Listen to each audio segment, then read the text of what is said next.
Dave. Dave Ramsey. So let's turn our camera on. So we have video. There we go. There we go. So I'm actually Dave Ramsey is I trained under Dave Ramsey. So okay. I came from Ramsey, New Jersey. So right. Recording in progress. Right. So I'm Amy Greene, for those that don't know me, and I'm a financial coach. I have, as Linda said, trained with Dave Ramsey's company, so I'm a Ramsey preferred coach. And I'm just going to move this one over so we can get more of me on screen. Oh, and then no one's going to be able to hear me online. The air conditioning. And so I follow Dave Ramsey's steps. I actually have his book here, his Total Money Makeover. You wanted to take a look at that, but my family and I, we followed that process to get ourselves out of a ton of debt. We actually cleared up $245,000 of debt in 2 years. And during the time I lost my job, and we did a whole bunch of stuff to our house too during those exact 2 years, but just being very inspired to make the transition to help people do the same thing. Help them learn how to manage their money on a day-to-day basis so they can get out of debt, stop living paycheck to paycheck, and actually build wealth. So, but today's topic, so I work with active families, helping them do the same, really helping them learn how to manage their money regardless of income, learning how to manage their money and get to a place where they can live a life that they love, that they feel called to live, not that they have to live.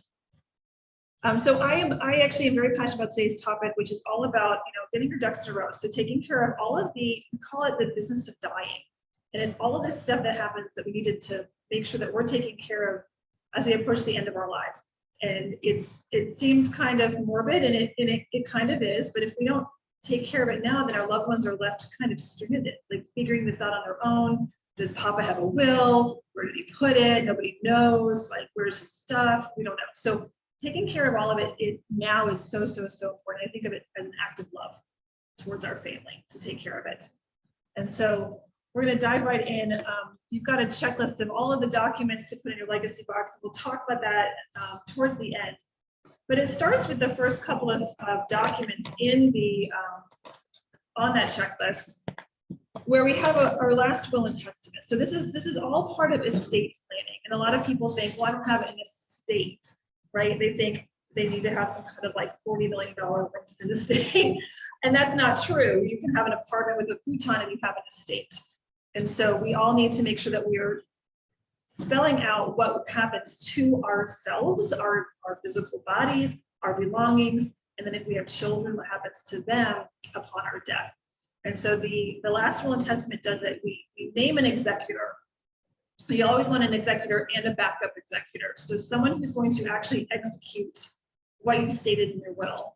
And that is someone who's going to be emotionally stable enough that they're not going to lose their mind taking care of it. I think about my grandfather when he passed. He had his son-in-law do it, not his own son or any of his children, but his son-in-law, who's the CFO of a company. He's a step removed. It's not his dad who died. He's actually very good with numbers and money and finance and staying organized and detailed to actually then execute all of the wishes that he had outlined in his will. So picking someone that is really good at managing that. My husband did not pick his mother. He's like, she'll be a wreck if I die before her. She won't be good, right? So it's picking someone who you know will be good and then a backup in case anything happens to that person. And then, so that's the executor. If we have minor children, we need to name a guardian and a backup guardian. And these are the people who, if you and your spouse die and they're still minors, who's going to take care of them? And it's important because we think about, oh, it's okay, the chance of both of us dying are slim. Well, it happens. And it's very slim that you both die together or one dies and the other die and now the kids are parentless. But it's important because I think about if I don't have a will and I don't state who's taking my kids, New Jersey, the state decides. It kind of scares me a little bit. They might pick someone I wouldn't want them to pick. And so we get to say who would raise them as I would raise them, or as closely to how I would raise them. And it's a tough question, right? It's a tough situation to be in. But we want to just make sure that we're lining that up, and then the person knows, like, I'm going to pick you to take my kids, Are you okay with that? They could say no. And even though we had 2 guardians, the first one could say no. They could just be in a place where they're like, I'm not able to, or health-wise, I'm not able to, or whatever, and it passes to the next one. But it's got to stop somewhere. We've got to make sure we've got people who are willing to do it. All right, and then of course, outlining what happens to your stuff. So we've all seen those movies, right, where the rich family dies and all the kids are quarreling over, like, you know, I got written out of the will and whatever, all those things. But it's really, if you have any possessions that you want to pass down to people, then you state that in your will. So my husband has guitars. Who's going to get them, right? So he's signing them off. He's going to say my brother gets them. So if there's any, you know, fight amongst like our siblings or even the girls, you know, it would go to the girls first if they're old enough, they want them. But otherwise, as if they're minors, they don't, not really going to care about the guitars. So they would go to my brother-in-law. But anything that you want that has value that you want to pass on to a specific person, you want to stipulate that in your will. So jewelry and, you know, anything, a classic car, whatever. Like if you have any of that stuff, you want to spell that out in there. Also, I didn't, one thing too is pets. If you have a pet, who takes ownership of your pet? So we have a cat. So we have to, basically the cat's gonna stay with the kids as long as they're minors for our sake right now, right? To keep everything as the same as what they lived with, right? We're not gonna like have both parents die and then the cat's gonna go somewhere else. But you know what, mom, if you're getting the kids, then you're also getting the cat. You're welcome. And so what to do with any pets that you might have. And then any detailed instructions for your final wishes. So if you are like, I want to be cremated and I want my ashes strewn over the coast of Florida or whatever, like, you know, whatever you want to do with your physical body. Are you an organ donor? That kind of stuff. You can label all that in your will. But what do you want to have happen to you? Do you have a burial plot? And then, you know, part of that would be to stipulate where that is, you know, and I've already got one, it's paid for, it's, explain where that is and all of that. But really, what are your final wishes? And you can get as detailed into having your own funeral instructions. I want certain music played, I want certain people to speak, whatever it is, all the details that you want to get, you can get very granular. But I think it's important to lay that out. You don't have to have a lawyer to do these things. You can do a lot of this online now, correct? So you can, yeah, and that's a good question. So when it comes to, and that's one of my points, is do we hire a lawyer, an estate planning attorney to help us draft a will, or do I do it myself and do it online? It's very affordable to do it online. However, there are some cases where you have to be careful with how you notarize that will. These are kind of like LegalZoom, there's Mama Bear legal forms, there's all sorts of companies out there that do it online. You want to make sure that it truly is legal. And most of it comes down to the notarization at the end. Because you need witnesses that are not a part of your will, that they're outside parties, they're not going to inherit anything in that will, because then they're going to be seen as a client. They can. But it's really important to make sure that it's correct and it's done right, because I mean, I have another coach friend who's also a lawyer, and he said there was a will that was notarized, and one of the witnesses stepped out of the room, and that whole will is now null and void, because no one can remember, did they actually see the signing? People actually have to witness, like we'd all have to witness Kate signing the will if she's a witness, and making sure that we're all attesting to the fact that she was there. But if someone says, hey, no, I think someone stepped out of the room for a minute, well, did she sign it? Did you see it happen? And then it becomes this hearsay thing. So there are some small stipulations. So some people will say always go with the lawyer, they'll pay more. You get what you pay for in a way, because they are going to make sure that your will is ironclad to the state that you live. And that's your will is always tied to the state of your main residence, where you have declared residency. So if you move states, you need to move your will, get a new will rewritten. I can't say that, right? So yeah, you get what you pay for with a lawyer. If you've got a very complicated estate and you're doing trusts, and you've got wealth, you might want to enlist the help of a lawyer, because you start to get involved with estate taxes as we bump up into bigger numbers, and they can help you with those kind of details. And how do you set up the trust? That is something you would do in your will. So if you're doing a trust, the one trust that I recommend is if you have minor kids and the both of you die, that all of your possessions and assets go into a trust for the children to live off of as they grow up. That can be established within the will itself. The other option is there's a revocable trust and like Right, all those other right, I don't trusts know the that, yeah, and that's where I'm not a lawyer, so like those details and how you set that up, a lawyer can help you set that up. It can be expensive to set up initially, but once items are in the trust, depending on whether they're revocable or not, sometimes you can't take, if they're irrevocable, you can't remove things from there, but it protects them from Who can remove? no one. They become their own entity. It cannot be changed. Not that I'm aware of. I don't know all the details, Right. so that's something to ask. I've read the legal jargon. I'm like, whoa. Yeah. There's a lot of stipulations, and I don't know if there's like options as you lay out a trust, but some people put properties in a trust so that no one can. It just helps so that no one can go and sell one. You know, everyone's got to agree to selling it. Everyone involved with the trust has to then sign off on selling the property. That kind of thing. It can prevent some snafu. So some people recommend it, some people don't. It's all depending upon your case. And that's where legal counsel really comes into play. Because some people think, oh, I want to trust, they do all this work to set it up, pay all this money, and then they never actually put anything into the trust. So you have to transfer ownership goes to the trust. So it's no longer in your name, it's the trust name. Yeah. So that is the last will and testament. That's the big one. That's the one that we want to make sure happens. If you die without a will, it's called dying intestate. And it really is tough for your loved ones to figure out. You don't have a known executor, and therefore someone has to then, petition probate, say, I'll be the executor. They have to get bonded. It costs a lot more money, like a lot more money for them to get done. I've heard $5,000 or more. Like it could be a percentage of an estate. I'm not sure that amount, but it's a lot more money to get that process taken care of after you die, if you die without a will.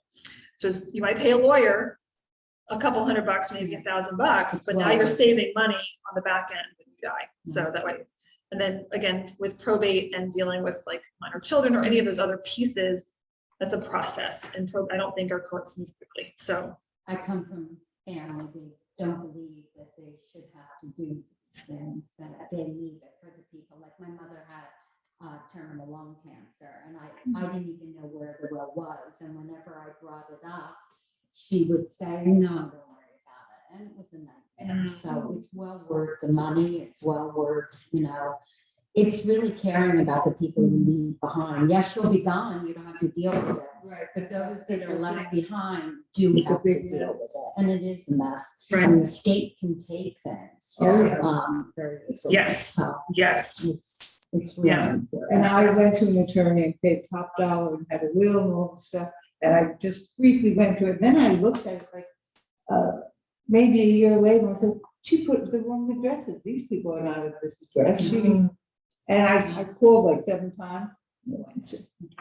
So I need to change my apartment number. So I'm Yeah. gonna go for someone else.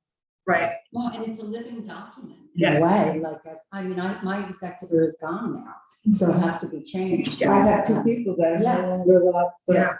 It's time. Yeah. And I recommend updating it at least every 5 years, like looking at it and making sure it's still current. Like if your kids get, they're now adults and they're no longer minors, then you don't need to worry about that. Whereas people, the executors are no longer available, they've passed, then yeah, when things change, you want to make sure you're, or some kid goes off the rails and you're like, wipe them out. They're no longer in the will. So yeah, those changes are important. Okay, so another important document to have as part of your estate plan. So the estate plan really is the will, and then we have powers of attorney. There's durable power of attorney for finances. There's the advanced directive for healthcare, and then there's the living will. And the power of attorney is so important. I have such a great story with this because the power of attorney, the durable power of attorney, gives someone that you designate access to all of your financial world. They get to act on your behalf financially. They can sell your house, they can pay your bills, they can close things down, they can open things up, they can do they can do everything. And case in point is my mom's sister, her older sister. My mom lives in Georgia, my Aunt Mary was living in Arkansas. And my mom could tell she's starting to go, like dementia wise. My mom was getting worried and she would use her phone and she's like, oh, I just know something's gonna happen. And she had gone out there and it's like a 10-hour drive, and went out there and took care of everything. This is my mom. took care of everything, pulled out all of her documents. She has a power of attorney. She has an advance directive. Great. Needed a will. Goes to the lawyer, gets a will done. Okay, we're set. And not much longer after that, and she's trying to figure out how to bring my sister to Georgia. And they're like, well, you can't just like take an old person and tell them they're coming with you. That you can't do that. There needs to be a medical diagnosis of dementia. And so, but you can't really get that if they're not willing to just go to the doctor. And my aunt was like, oh no, I'm not doing that. So finally, you know, she had a fall and broke her hip. So now we've got a medical reason to go to the doctor to get the diagnosis. My mom's back out there. Now everything goes in force because now my aunt is declared with dementia and all these other things that were going on. And my mom just pulls the power of attorney out and boop, she has access to all the checking account. She can pay bills. She can make sure the rent's paid. Because, you know, my aunt was just, you know, not with it. So she might have missed a payment. She missed a couple of payments on some things or like overpaid rent, like little things like that. Just so my mom was able to start taking care of everything. And then with that diagnosis, she was able to bring her to Georgia. So now my aunt's living in the same town as my mom in a home. My mom is still a power of attorney. So the executor does not have to be a power of attorney, or does the one person do it all? I have this all. Yeah. So the will is for when you die. The Right. will is just for when you die, and then everything goes in force. The executor executes the will. Power of attorneys are for when you're still alive but incapable of making decisions on your own. I have the medical. Medical Yeah, and if you don't want to financial. do this, that's paid. Yep. So if you are like my aunt has dementia, she can't make decisions on her own. She's not of sound mind. So now my mom takes over. And so there's all of these pieces, but that power of attorney has made it so easy.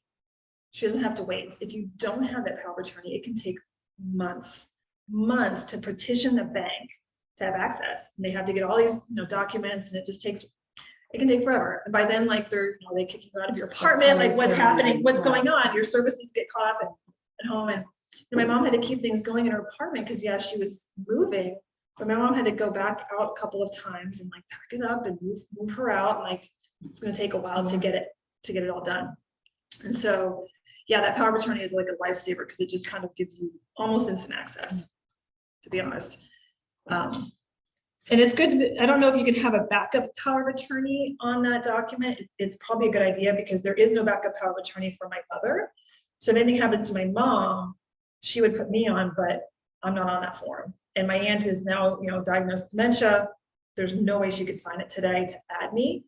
And so my mom's like, hey, listen, if anything happens to me, you come down to Georgia, you petition probate, you get to be the power. So then I will have to do the legwork to get to be the power of attorney.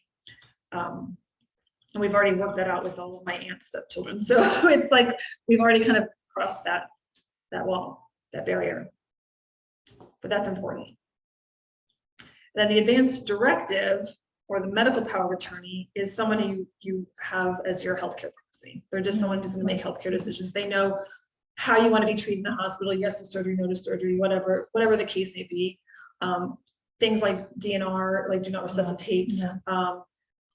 That kind of information can be there. They can make those decisions for you. So when my aunt fell and went to the hospital, they called my mom to ask, can we do X? And you know, they were calling her as she was on her way out there. Can we do surgery and fix her hip? So they call and ask my mom permission to do all those things. Yeah, so you want someone who understands you, and they don't have to be the same person. The medical and the financial don't have to be the same. Could be different. The living will, this spells out your desires for medical treatment, kind of what to do and what not to do. So like this is more of the DNR, more of the do not resuscitate. It's also, to me, I say that this is the pull the plug document. It gives your family permission as to when to pull the plug, because otherwise they hem and they haul and they don't know. And is there a chance? Is there a glimmer of hope? And you're like, hey, if I am brain dead, just do it. Just relieve yourself of guilt. And so it gives people more of that permission in there. So it's an important document to have. Especially today, because there's so many options. And if you're emotional and you think there's any chance your mom might be able to live, you might not be the person to make that decision. Yeah. And then the family that's around are like, they might be so overwhelmed. The rest of the family might be like, look at, this is horrible. But you have the one outstanding who's like, no, then, and then they're paying to keep you on life support and all that. So it's all a personal decision, obviously. So, but you could say like no heroics, that kind of stuff. Yeah. but it's an important piece. Okay, so those are the main pieces of your estate plan. Those 4 documents: this will, the durable power of attorney, advanced directive, and the living will. And we've already talked about an estate planning attorney or going online, so that's an option. But making sure that we're very careful if we go online. It is a cheaper, much cheaper way of getting it done. And I tell people, like, if you've got a simple, will, then do it in the interim until you can save up to pay the lawyer, because I think the lawyer is definitely more important.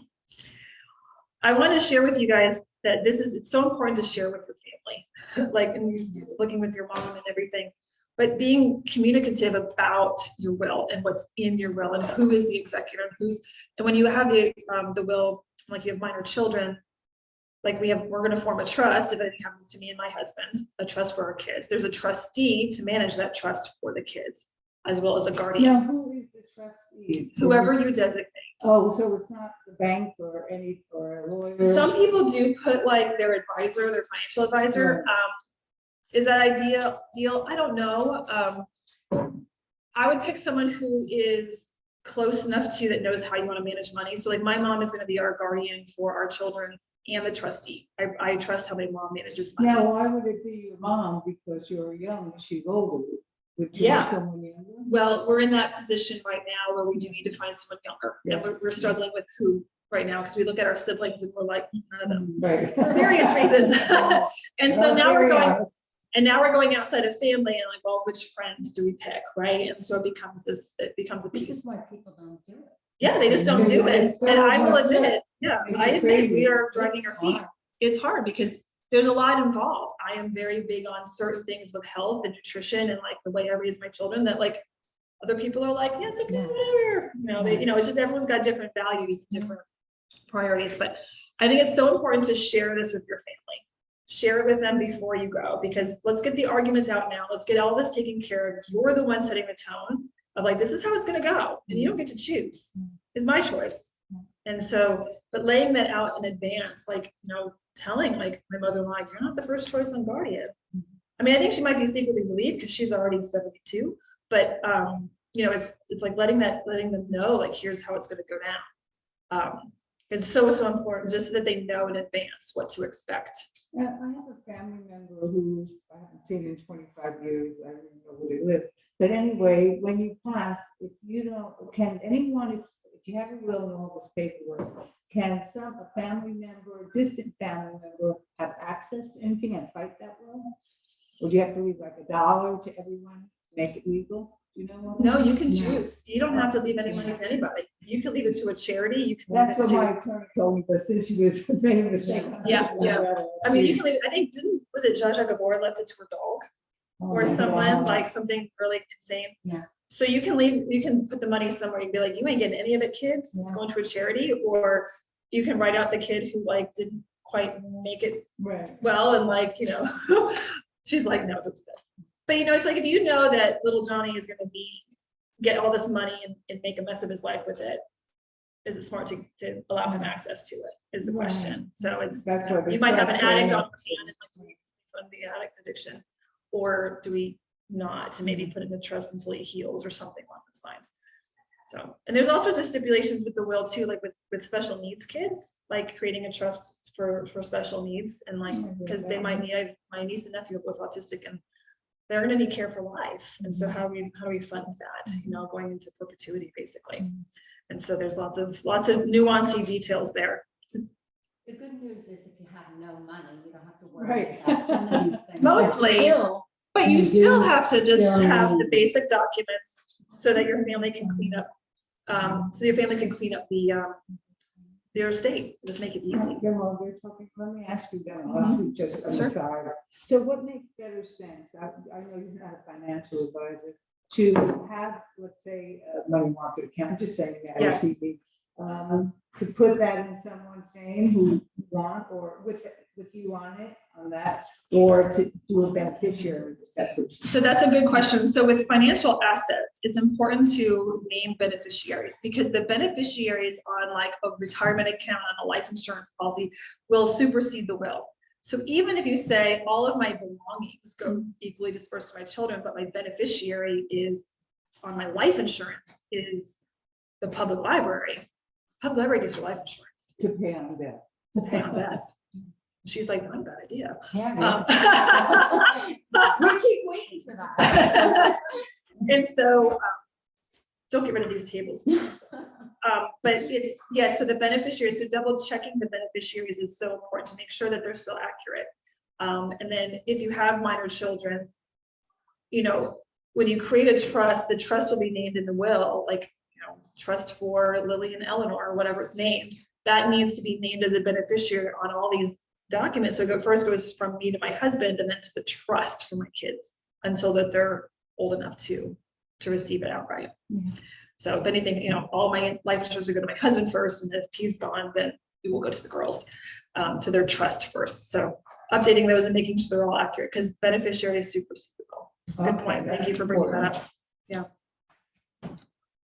Because I thought you were gonna say, like, should I put my money in the CD? Well, no, my question is tax wise, what is a better thing? Does it matter?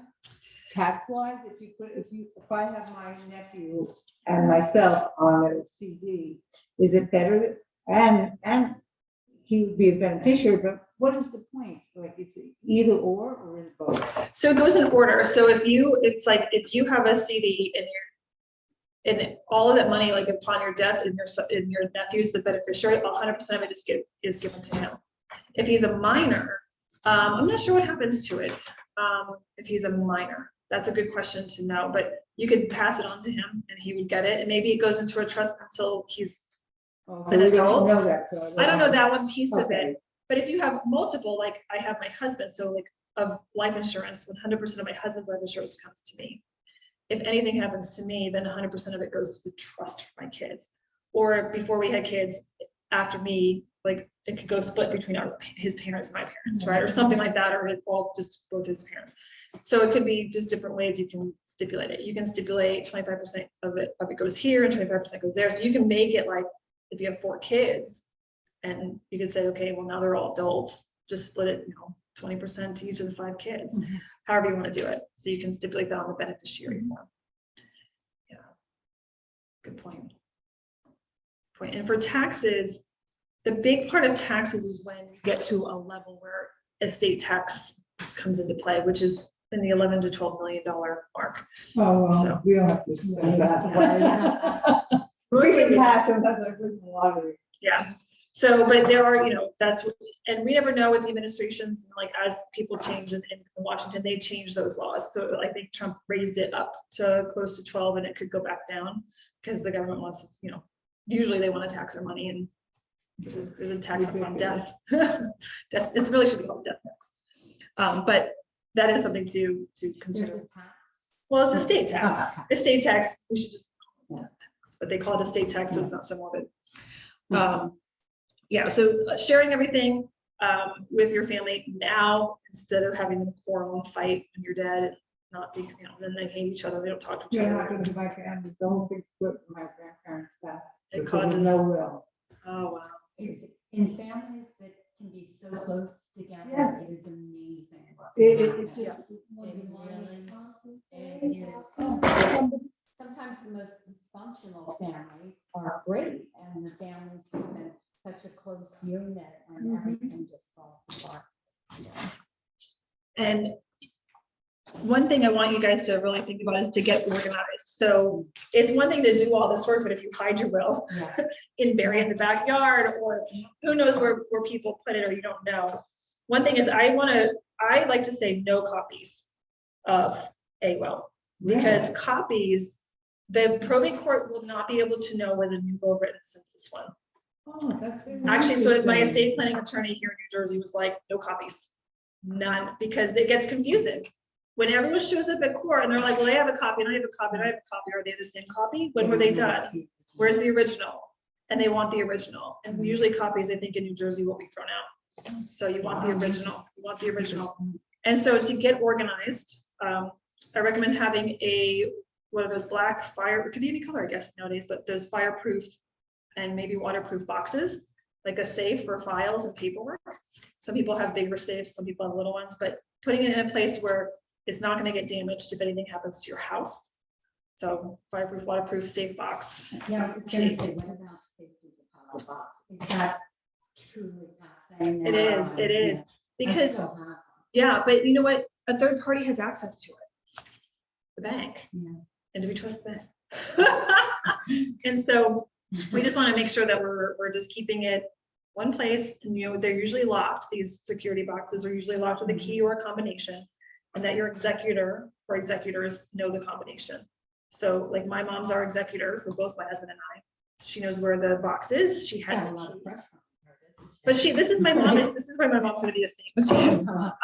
Because she knows where it is. She can, and then all of the stuff is in there. So all of this, on this legacy checkbox or legacy box checklist, keeping file folders of all of this in there. So your family can find, like if someone has to pull the power of attorney for financial reasons and pay stuff, they know like, where do you pay your light bill? How do I pay the mortgage? What happens? Like, what do I need to do to get into this? But it's important to keep all of this because some of this stuff will come back up upon death. So keeping all of this estate plan, right? Your will, power of attorney, living will, identification like birth certificates, security, social security cards, the originals, keeping passports, your marriage certificate, and then information on your children. So I keep my kids' birth certificates and my kids stuff in there as well. Their social security cards, etc. But information on your children, grandchildren, other family that are included in your estate plan, so that people know who to contact. So if you've got some long lost brother who's getting something out of your estate, or long lost whomever, then they can say, oh, I need to call Joe and he lives out in Minnesota and here's his information. Like I can find him. But it's just a way to give them names and birth dates and stuff, especially if you're kids. With children, it might be even important with little kids to keep more information on them. What are their favorite likes? If they have a favorite stuffed animal, do they like certain foods and not like other certain foods? Like what about this kid can we do? If anything happened to both me and my husband, like my kids, we can try to they know what they like and it's not a huge disturbance. We can kind of make sure they've got their stuffed animals and they've got the things that they like to make the transition of now becoming like without parents as easy as possible, right? Just helping the next person who's taking over, if they don't already know your child intimately, to know them a little bit more with that stuff. But who are their pediatricians and all of that information is so important. Your personal and important contacts, your business contacts. So personal important contacts include like your estate planning attorney. The attorney can help the executor. They can help assist an executor execute the will. So you can always call on them to actually help assist. I don't know if you pay extra for that or if that's just part of the service. You pay extra. I don't know. For anything. But I know that they do. My attorney has said that yes, we will assist your executor in executing the will. Wow. But you want like all of your personal important contacts from your physicians and all of the doctors that you see and all of the people in your life that are connected to you that you use regularly.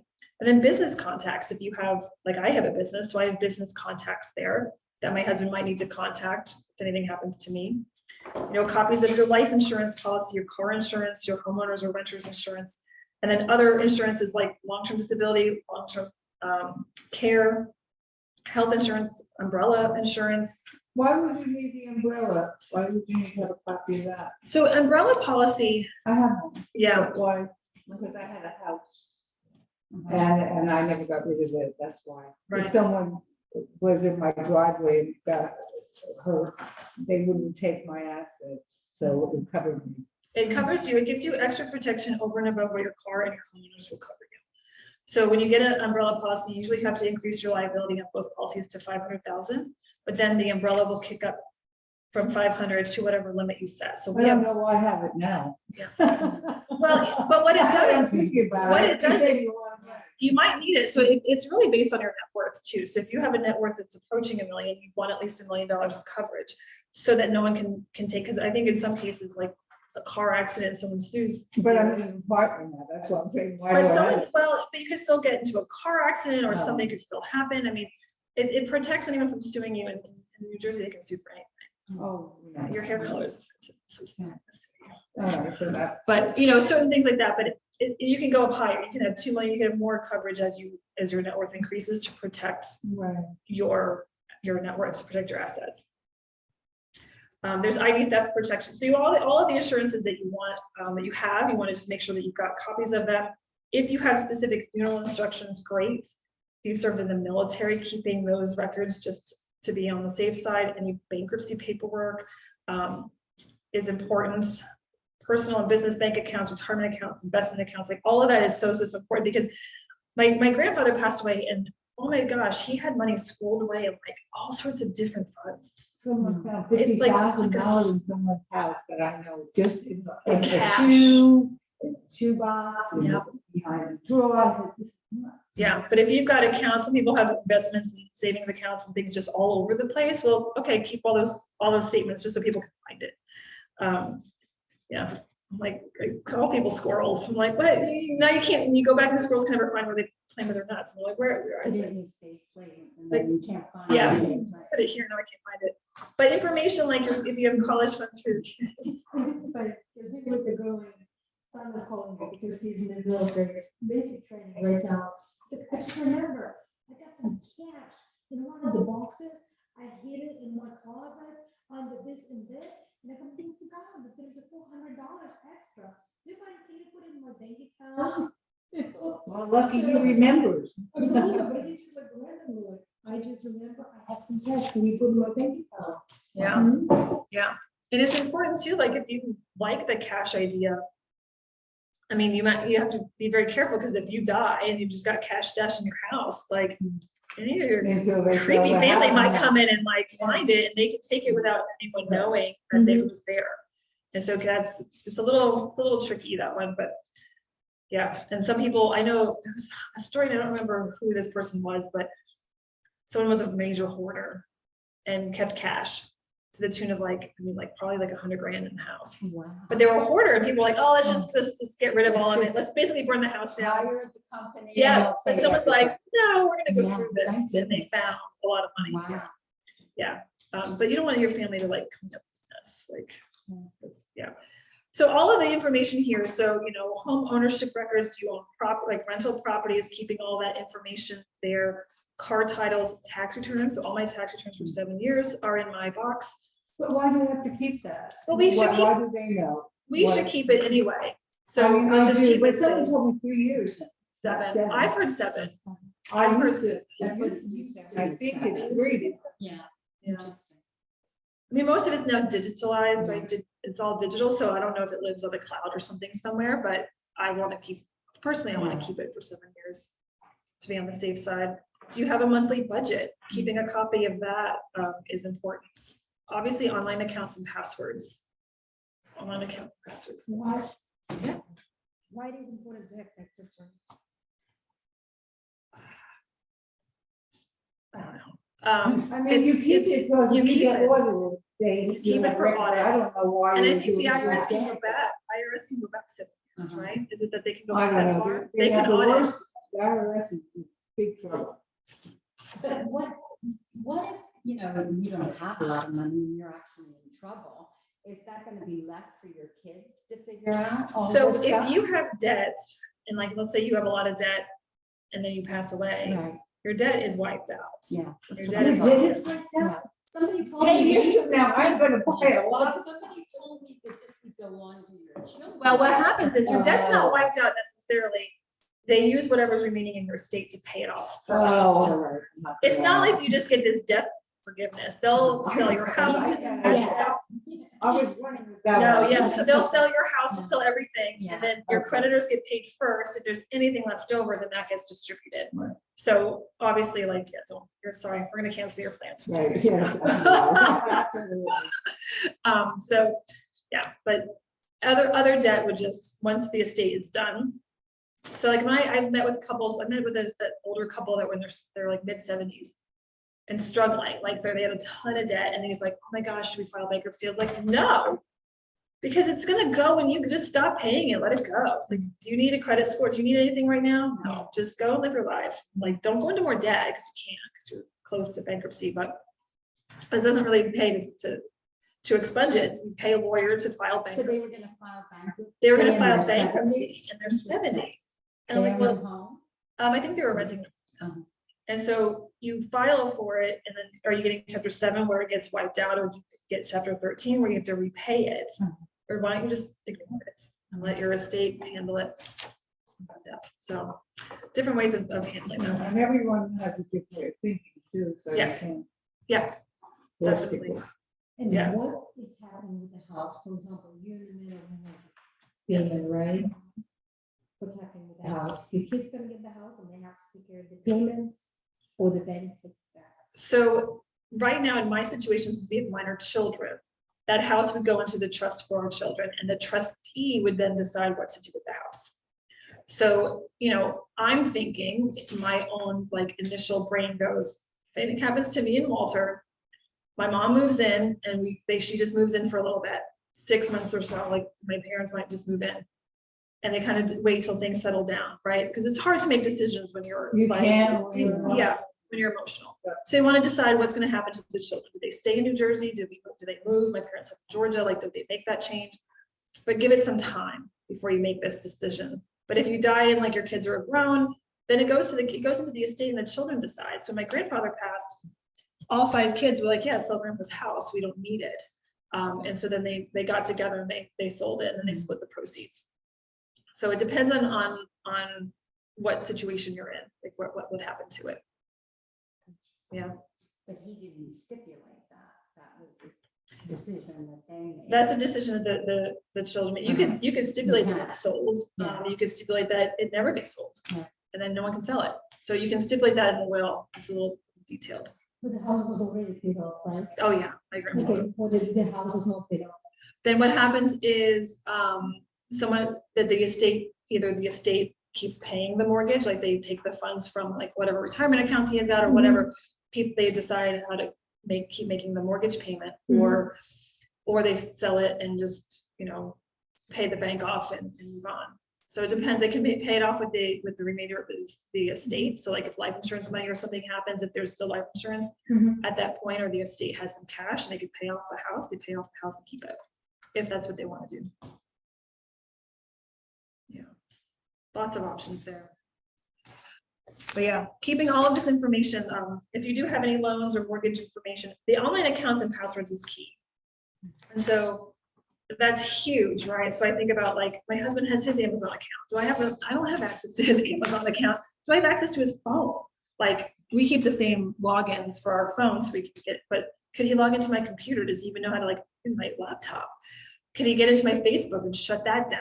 Right? Because I've been getting a LinkedIn from a gentleman who I know passed away, and it's like he's 7 years with this company. I'm like, he's not. And so getting people, being able to shut down all those things. I just came with my friend who I just met. She said, "Oh, you have a Lou talking about it." I said, "Yes." Well, have all your passwords. Yeah, It's a nightmare. having it, you can list it out on paper. I use a password app called LastPass. It's called last. LAST. LAST and then PASS. And it is an extension on Chrome, and it can populate things for you as you log in. On my phone, I can just use my face and it logs everything. So I don't have to remember my passwords, and it helps generate very unique, wacky passwords that no one's gonna figure Well, I out. can't remember. So that's why I used it, because there's so many. I kept using the same one for everything, and then like when your email gets hacked, you like change it. And I'm like, how many accounts have the same password?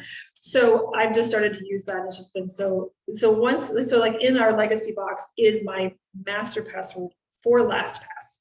So if my husband needs to get in, or my mother or anyone, they can just, once they get into that, they can get into everything. What about if you have a phone? I don't know if someone else's, and it's by your thumb. The thumbprint, isn't that? There's usually another way. So like mine's by my face. Right. But if I don't have my face, you can still, all right, did it. You still can enter a code. You can still Yeah. enter a code. Oh, okay. Yeah, like when we were in COVID with masks, Right. I would always have to enter my code. Yeah. Like, this Oh, is that's slow, right. but it'll, so it unlocks for my face. But like I use my husband's iPad and it's got a code. So if he, and it uses his face. So if he's there, he can just use his face. When I use his iPad, I'm like, so I can still You use should it. have a picture. I wonder if it would work. Just to see if I wonder if it would work. work. I don't know. I don't think it would. I don't know, but I think it's I don't think it would work, but it would be fascinating. So yeah, so all those passwords are so important, especially like I have business bank accounts that are separate from our personal. My husband doesn't have that access, but if they have it to me, I'd want him to go in and like, yeah, take the money out, like pay everything that needs to be paid, take the money and run basically, and close those down. So having all that access is so important. So loans, mortgage information, if you still have them, other asset information, divorce paperwork, and then settled debt information. I think this is fascinating. Because if you've settled a debt for less than it is owed, which happens like a lot of some clients go into collections and then they're just going to offer a settlement. You want to keep that information that you've paid it in full. This debt is now considered closed, because sometimes they'll find out that someone died and they'll go back and be like, oh, well, Nana never paid us and da da da da da. But if you have this paperwork that says, yes, you did, and you agreed to it, now you've got, How long would you keep that? oh, forever. Really? Oh yeah, these debt collection companies are scummy. I mean, because when we were younger, just starting out, these things are more complicated, but as you get older, Yeah. generally, Yeah. hopefully you don't have. I would keep it forever. I would just keep them forever. If you've got it, just keep it. Better to have it than to not have it in case something resurrects out of the grave, basically. Yeah. Interesting. And then lastly, pet information. So if you have any pets, the pet's name, age, medicines that they're on, their vet that they're doing, the food that they like to eat, like all that kind of stuff. So if anyone's taking over your pet care, they can know what to do with that animal. This is great stuff, isn't she I wonderful? have no furniture I shopping. mean, we should have We should have a full house because she really is. Yeah, I said maybe it's the time, because a lot of people Yeah. work in the afternoon, maybe. we need- That's why we picked Well, lunchtime. So it's yeah, like we if you thought are local possibly. and you could pop over for lunch, Right. then come in. It's like a lunch and learn. So come Yeah. and learn. And hopefully our recording works and everybody gets to share this, but And we yeah. want Amy to run all our lives. Yeah, How organized. yeah. So Really good stuff. any other questions? Because you guys had some really good ones. Not at the moment, but this will be a monthly program. Mhm. Oh, really? Yes. Yeah. Oh, Not obviously, it will be a different subject Right. every month, but it will be this. Money What's the wise. next one? What are we talking about next? I do too. I was just Is it? honing in on I've this been one. holding on this one. We do have it downstairs on the flyer somewhere. Yeah. I think it's Uh, Is I- it It was. Saving there's for a Christmas? Is it one. Saving No, for I don't Christmas? think it's next month, though. I was thinking that was never, maybe it is. Okay. It could be. Because I'm thinking I'll October. check. Yeah, but there'll be more. These are happening on Yeah. the second The Thursday. second Second Thursday Thursday, at 12 o'clock. 12 noon And if here at the you give library. me your emails, I can send Yep. you. And I the have flyer. two. I have You can get- the Oh, I have it on the questionnaire. card. Yeah, exactly. That you're still. redbank@gmail.com. Beth Redmond. @gmail.com. I'm going to stop the recording. Is that okay? Okay, yeah. All right. Thank everyone for watching. Beth Redmond, Gmail. .com. All I know